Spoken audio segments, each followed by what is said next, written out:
పిఠాపురం నియోజకవర్గం కాకినాడ జిల్లాలో వైఎస్ఆర్సీపీ అభ్యర్థులుగా నాకు అవకాశం ఇచ్చారు.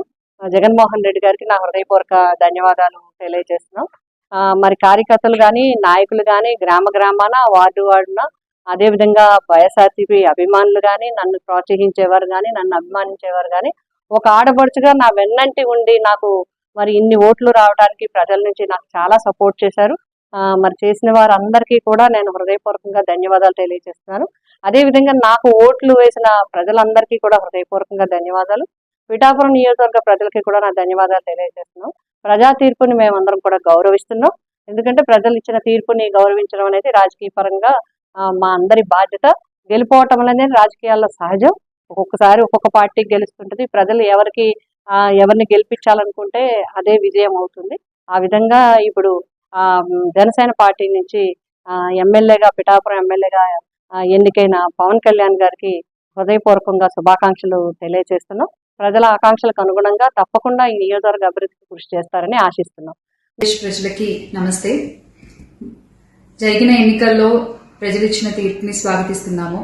ఖచ్చితంగా ఈ క్షేత్ర స్థాయిలో జరిగినటువంటి ఎన్నికల్లో ప్రజలదే అంతిమ తీర్పు. మీ తీర్పుని ఖచ్చితంగా స్వాగతిస్తున్నాం, గౌరవిస్తున్నాను. ముందుగా అఖండ విజయాన్ని మూటగట్టుకున్న కూటమికి ధన్యవాదాలు. పెద్దలు నారా చంద్రబాబు నాయుడు గారికి, అలాగే పవన్ కళ్యాణ్ గారికి, బీజేపీ సభ్యులందరికీ, పురంధరేశ్వరి గారికి, అందరికీ కూడా హార్దిక కృతజ్ఞతలు తెలియజేసుకుంటున్నాము. అలాగే వైసీపీ గెలుపు కోసం కష్టపడ్డ ప్రతి కార్యకర్తకి, ప్రతి ఒక్కళ్ళకి, వైసీపీ కుటుంబం మొత్తానికి కూడా పేరు పేరున ధన్యవాదాలు. ఎస్, ఓడిపోయాము, కానీ ఒకటి గుర్తుపెట్టుకోవాలి, గెలిచిన నాడు ఎప్పుడూ విర్రవీగలేదు విజయ గర్వంతో. ఓడిపోయిన నాడు ఏనాడు కూడా కుంగిపోలేదు.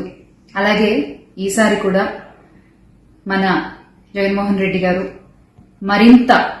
మరింత బలాన్ని పుంజుకుని మళ్ళీ ఖచ్చితంగా మీ అందరి సపోర్ట్తో మనందరం కలిసి జగనన్నతో నడిస్తే ఖచ్చితంగా మళ్ళీ ఒక మంచి ప్రభుత్వంగా మనం ఏర్పాటవుతాము.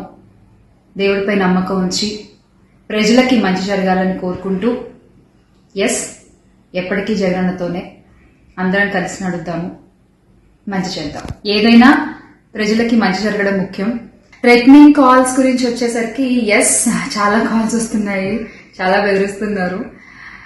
ఒక రకమైన భయంగానే ఉంది నాకు కూడా. కానీ ఏంటంటే ఒకటే చెప్పాలండి, నేను మీకు ఒకటి నచ్చుతుంది, నాకు ఒకటి నచ్చుతుంది, అలా అని చెప్పి మీకు నచ్చింది నాకు నచ్చిందని చెప్పి మీరు బతకడానికి వీల్లేదు అంటే ఇది చాలా అన్యాయం అన్న, చాలా అన్యాయం. సో ప్లీజ్, దయచేసి ఏది కూడా వ్యక్తిగతంగా తీసుకోవద్దు.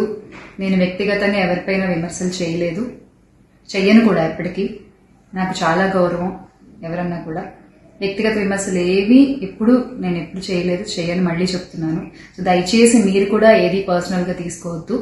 ఎస్, ఒక పార్టీని గెలిపించేటువంటి ప్రయత్నంలో నేను ఎంత చేయాలో అంతా చేశాను, ఉన్నదే చెప్పాను, లేనిది ఎక్కడా మాట్లాడలేదు.